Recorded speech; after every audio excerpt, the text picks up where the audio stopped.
Je disais aussi ce matin que ce sont les hommes qui dominent dans les postes de responsabilité des partis. Ok, mais les hommes blancs, plus que les autres. Dans une enquête qu'ils ont menée en 2006, deux chercheurs, Vincent Gesser et Eliane Soun, ont établi que les personnes racisées ne représentaient que 2,5% des responsables de partis. 2,5%, c'est quand même pas beaucoup. Une moyenne qui cache évidemment qui cache des inégalités selon les formations, 0,9% au Front National, 1,7% en PC, 2,1% à Europe Écologie Les Verts, 2,7% à l'UMP et 8% en PS en 2006. Une représentation qui ne fait que diminuer quand on monte dans les organigrammes des partis. C'est plus facile d'être secrétaire de comité, de section, quand on est une personne racisée, que dans les postes à responsabilité nationale. Les racisés, évidemment, ont aussi mis beaucoup de temps à se trouver des places sur les listes d'investiture. Toujours selon les chercheurs Vincent Gesser et Eliane Soun, très longtemps, ce qui a plombé la place des racisés sur les listes d'investiture est l'idée que, en fait, ils ne seraient pas élus. L'électorat n'était pas prêt, en fait, à voter pour des personnes racisées. Par exemple, Chia, là, on l'a rencontré, Shafia Mentalecheta. Alors, au début, elle est députée en Algérie, mais elle a fait une carrière politique en France. Elle a été déléguée nationale au PS, chargée de la lutte contre les discriminations, c'est comme par hasard. Et à 3 reprises, elle dit que quand elle a essayé de se retrouver sur une liste d'investiture, on lui a dit non, c'est pas possible, on ne votera pas pour toi. Elle raconte que la dernière fois, c'était en 2007, des militants, la veille du vote, avaient reçu des tracts dont il a ensuite été établi, ça avait été des tracts faits par d'autres militants, sur lesquels était écrit si vous votez pour la beurette, c'est-à-dire elle, on va perdre la Belgique. Donc elle n'a pas été investie. Et des exemples de ce type, il y en a évidemment de très nombreux. Alors, dans les années, enfin à la fin des années 80, même au municipal de 89, c'est le PS qui est sans doute le premier à avoir fait le plus de place aux racisés sur ces listes. Au municipal de 89, il y a 150 nouveaux élus racisés, ce qui reste bien peu sur l'ensemble, mais les 3/4 venaient des listes d'union de la gauche, donc socialiste et écologique à l'époque. Il est à noter que, alors, ce sont essentiellement des élus d'origine maghrébine. En fait, on est dans les années où, au sein du PS, il y a tout un discours sur ce qu'ils appellent le vote beurre, c'est l'expression de l'époque, qui commence à s'installer au PS au lendemain de la défaite de la gauche aux législatives de mars 86, dans la foulée de la marche pour l'égalité et contre le racisme que les médias avaient rebaptisé la marche des beurs en 83. À ce moment-là, dans ces années-là, le PS se fait le chantre des beurs, un discours qu'il voit comme un moyen de récupérer des bastions à son concurrent, le Parti communiste. Le problème, c'est que ce discours au parti commence à terriblement irriter les candidats, justement, maghrébins, qui se rendent bien compte de solliciter pour leur couleur de peau, et de plus en plus, ce discours est contesté en interne par les militants racisés, qui se sentent utilisés et qui mettent le PS face à certaines de ces incohérences, notamment le fait qu'il ne fait pas passer le droit de vote des immigrés, alors que c'était dans les presse à l'époque. Et puis le PS va abandonner ce type va cesser de mettre des candidats racisés sur ces listes. Et là, il va se faire doubler sur sa droite, puisque le suivant qui finalement va faire entrer des candidats racisés sur les listes d'investiture, c'est Charles Pasqua, lequel utilise le terme de diversité. C'est le terme de l'époque, un terme qui vient, donc, vous savez, des milieux entrepreneuriaux, mais qui rentre à ce moment-là dans le champ politique, qui pose tout un tas de problèmes, puisqu'il implique en aucun cas l'égalité, mais la complémentarité, donc la reconnaissance des différences, donc ce qui fait un contraire avec une revendication d'égalité. Mais donc, derrière Pasqua et donc son fief de Hauts-de-Seine, on commence à avoir de plus en plus de candidatures dites, guillemets, de la diversité. Évidemment, c'est jamais très clair ce qu'ils veulent dire par diversité. Parce que quand on regarde les textes produits à l'époque, on ne sait pas très bien si ça vise des candidats issus de l'immigration. En même temps, Sarkozy, qui est d'origine hongroise, on n'a jamais dit que c'était un candidat de la diversité, donc il est bien clair que c'est pas ça. Et que par ailleurs, les Français des départements d'outre-mer sont comptés comme élus de la diversité. On voit bien que c'est un problème de couleur. Et c'est jamais dit comme ça, ni dans les médias, ni dans les discours qui valorise à ce moment-là, donc essentiellement à droite, ça va passer à gauche après, hein, ce type de discours. Donc dans les années 90, Pasqua va faire des Hauts-de-Seine un véritable laboratoire de cette utilisation de la diversité à but électoraliste.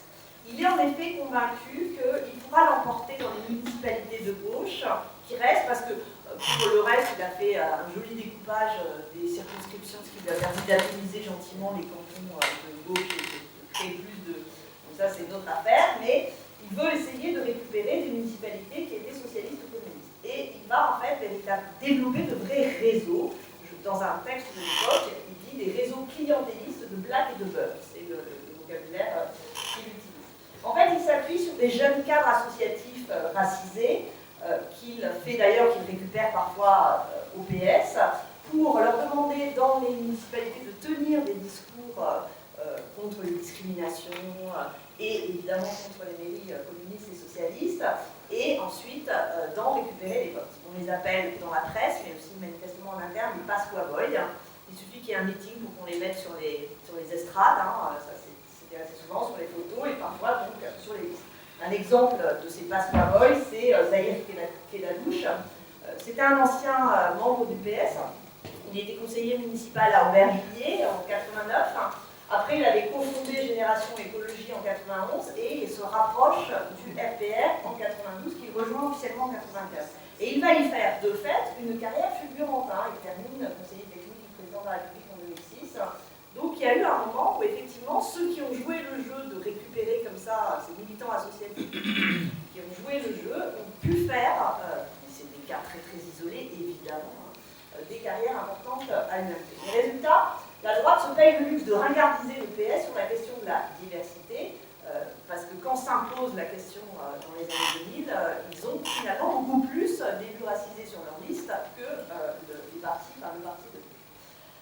Bon, début 2000, le contexte est de plus en plus favorable à la diversité, à nouveau je mets des guillemets, en politique et sur les listes.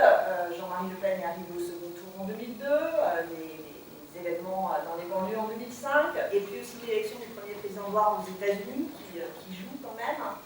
Et donc on assiste de plus en plus dans les partis à des revendications de la part des militants racisés. De plus en plus ils dénoncent les discriminations, de plus en plus ils demandent à être portés sur les listes.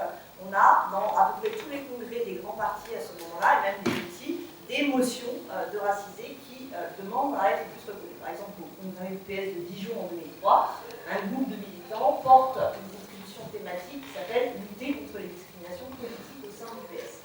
Mais qui dénonce surtout, enfin entre autres, hein, mais qui demande qu'il y ait plus de racisés sur les listes de candidats. Alors ça va marcher parce que ça correspond à un moment, dans les partis à droite comme à gauche, on se dit, ben, en fait c'est peut-être le moyen de récupérer des voix. Donc les logiques électoralistes, il faut qu'on va finalement entendre ces demandes qui sont dans les congrès. On l'a vu à droite, c'est vrai aussi à gauche. Alors à droite même c'est peaufiné. Hein. Il y a un moment, quand Valérie Pécresse conduit sa liste pour les régionales à Paris, elle va en s'aidant d'un homme qui s'appelle Patrick Caram, qui est un Guadeloupéen et qui était à l'origine dans une association de défense des ultramarins. Ils vont mettre en place un système absolument très construit, où en fait, ils divisent l'électorat en groupes, en communautés, c'est comme ça qu'ils l'appellent. Alors il y a les Français d'origine maghrébine, les Serbes, les Arméniens, les Réunionnais, les Antillais-Guinéens, donc ils ont cette idée. À chaque fois, ils créent ce qu'ils appellent des insiders, c'est-à-dire des gens qui sont censés entrer en contact avec cet électorat pour faire remonter les revendications qui sont attendues et qui doivent se retrouver sous une forme ou une autre de façon plus ou moins programmatique, enfin, comment s'adresser à eux. Mais ce ne sont jamais ces insiders qui seront ensuite portés sur la liste de candidats. Eux, ils sont juste là pour faire la courroie entre Valérie Pécresse, Patrick Caram et les électeurs. Parce que ce que l'on porte sur les listes, en général, on s'arrange pour qu'ils soient au contraire le plus neutre possible. Hein. Ce qui est un truc que l'on retrouve aussi au PS. Ce qui est fou, c'est qu'on voit la même chose même au Front National. C'est le moment, on se souviendra par exemple d'une affiche électorale, je ne sais pas si vous en rappelez, en 2007, où le Front National avait utilisé une jeune femme métisse. À plusieurs reprises, Le Pen disait, mais moi j'ai eu des conseillers, je ne sais plus comment en parler. Évidemment, il dit pas racisé, mais je me souviens plus du terme qu'il utilise. Là encore, quand on creuse un peu, il y a des gens qui sont chargés de ça. Au VFL, c'est un type qui s'appelait Farid Smaïl, qui était très proche de Jean-Marie Le Pen, et qui, pendant quelques années, avait comme but et comme mission d'aller chercher le vote musulman pour Jean-Marie Le Pen. Alors, les candidats, le problème c'est que les candidats racisés se trouvent dans une situation complètement coincée, parce que d'un côté, on les appelle parce qu'ils sont racisés, parce que, en fait, même si on ne dit jamais comme ça, il s'agit de mettre de la couleur sur les listes.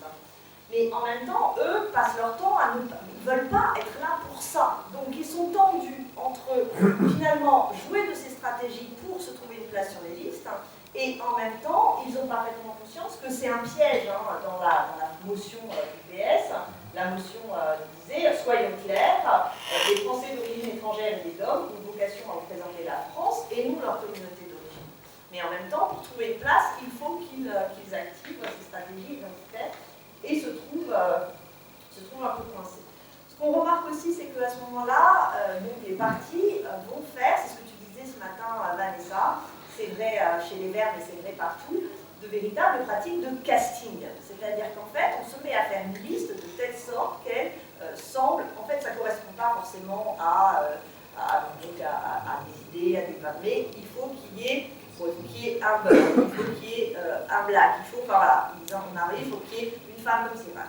Ils font des trucs, ce qu'on remarque, c'est que dans ces pratiques de casting, dans les milieux des années 2000, les racisés qui sont privilégiés dans ces pratiques de casting, c'est en général des gens, alors il ne faut pas qu'ils viennent d'associations religieuses, ça leur fait peur dans les partis, surtout pas qu'il y ait le moindre étalage de croyances, on comprend des gens qui viennent d'associations citoyennes, de parents d'élèves, d'associations de sport, on doit toutes les références culturelles, on se souviendra du petit scandale qu'avait été produit par la liste de la candidate voilée au NPA, qui avait en 2010 dans le Vaucluse particulièrement choqué. Donc, on se retrouve dans une situation, j'ai fait une petite digression, mais où il faut donc, on l'a vu ce matin, on a d'abord les hommes blancs dans les partis, on a d'abord pu laisser de la place aux femmes. Horreur, malheur. Et là, pof, il faut laisser de la place à la diversité. Ouh, ça en fait encore moins. Comment est-ce qu'ils vont faire? Parce que l'objectif, c'est de préserver leur capital partisan. Première chose, très souvent, quand ils prennent des candidats racisés, ils prennent des candidats de la vie associative. Pour que ce soit toujours l'homme blanc du parti qui garde le capital partisan. Donc ça donne des situations où tout un tas de racisés qui étaient dans le parti depuis très longtemps, qui avaient vraiment fait toute la vie militante, qui avaient collé, qui avaient bossé comme des dingues, au moment de faire la liste, ils ne sont pas dessus. Celui qui est là, c'est un type qu'on n'a jamais vu, ou souvent une nana, je vais y revenir, pauvre, qui sort, parce qu'il ne faut pas menacer l'homme blanc du parti. Et l'autre stratégie dont je vous parlais déjà ce matin, donc je vais aller plus vite, c'est qu'on prend des femmes en fait. Comme ça, on met les quotas sur les femmes. Là, c'est vraiment la tactique courante. Les femmes, de toute façon, le mieux, c'est qu'elles fassent tout. Si elle peut être femme, racisée et d'un milieu associatif, c'est la totale. C'est très bien. Parce que comme ça, 50% de l'autre côté, les hommes, c'est bien les hommes blancs du parti, et ça fonctionne parfaitement bien. Ça donne des trucs aussi assez dégueulasses, parce que résultat, les femmes des partis se sont mis à gueuler. Parce que finalement, c'était sur leurs 50% à elles qu'on mettait les associatifs et qu'on mettait la diversité. Et donc, on va se retrouver avec des femmes qui disent il n'y a pas de raison que ce soit nous, je cite Paul Georges, non, je ne trouve plus son nom, Georges, voilà, qui dit, qui nous dit que des femmes du PS ont dit il n'y a pas de raison que les hommes ne prennent pas, je cite, la part du fardeau. C'est sympa quand même, ça parle des candidats racisés là, la part du fardeau. Et donc, quand on regarde, en fait, le candidat type issu de la diversité, pour reprendre le terme de l'élément de langage, c'est une femme, souvent maghrébine, moins souvent noire, très rarement asiatique. Elle est en général d'origine populaire, mais elle a eu une trajectoire ascendante qui lui a permis une sortie de classe. Elle est très diplômée, elle est en général jeune et jolie, moderne, laïque. Elle est donc l'intégration parfaite d'un modèle de réussite et d'intégration. Dans un sociologue qui est vachement intéressant, c'est là le reste de service en fait. Elle sert à ça, et ceux qu'on a interrogés sur les Pasqua Boys, ils disent que c'est ça qu'on leur demandait. Pasqua leur disait, trouvez-moi, ce que je disais ce matin, trouvez-moi une beurette et jolie si possible. Et le casting, il est sur le physique. dans ces listes. Donc, voilà, en gros, c'est ça ce qui se place. Donc, les partis décident de mettre des candidats racisés castés, les choisissent de telle sorte qu'ils ne menacent pas le capital partisan des hommes blancs, et ils ont comme idée, et ça on le voit dans tous les textes produits par les partis, qu'on va faire ça parce que ça va récupérer des votes dans les quartiers. Ils ne savent pas très bien ce que c'est que les quartiers par ailleurs, hein. Ça reste très confus, et ça donne aussi souvent comme effet que ces candidats qu'on choisit, ils ne viennent même pas des quartiers dont ils sont censés récupérer les voix. Simplement, on pense que la simple similitude de couleur ou d'expérience de la racialisation va faire que les gens vont voter. Mais les tout premiers, ils n'ont rien à voir, ils ne viennent pas. Alors on leur demande parfois de déménager, histoire de faire un peu leur style, mais souvent c'est absolument pas le cas. Alors ça tend à évoluer un petit peu. Hein. Dans les dernières élections, on commence à avoir plus de gens qui vivent vraiment dans les quartiers, qui viennent vraiment un petit peu plus des milieux populaires, mais au début c'était absolument pas ça qui se passait. En revanche, on a toujours tout un tas de situations où des gens dans les partis, des personnes racisées dans les partis, qui essaient de trouver un poste et on refuse absolument de les mettre sur les circonscriptions où on considère qu'il n'y a pas assez justement de population racisée qui pourrait voter pour eux. Il y a tout un tas d'exemples, hein, on aura des gags à la mairie de Lyon, mais j'en cite un, mais quand on regarde par exemple c'était, où est-ce que j'ai marqué ça, dans les municipales, j'ai perdu mes notes, alors je sais plus très bien où j'ai mis, mais enfin, il y en a une, à chaque fois qu'elle essaie de se présenter quelque chose, on la fout dans un autre département parce qu'on me dit ah non, non, il y en a pas assez. C'est Ramayad aussi, elle voulait aller dans Val d'Oise, on lui dit, enfin, elle voulait aller dans les Hauts-de-Seine, on lui dit non, non, va dans Val d'Oise, tu feras plus couleur locale, ça aussi dans le genre. Il y en a vraiment énormément. Quand on regarde les législatives de 2007, le modèle, il avait présenté pas mal de candidats racisés, mais que dans des circonscriptions populaires. Sinon, pas du tout. Enfin, j'ai tout, je ne vais peut-être pas rentrer dans les détails.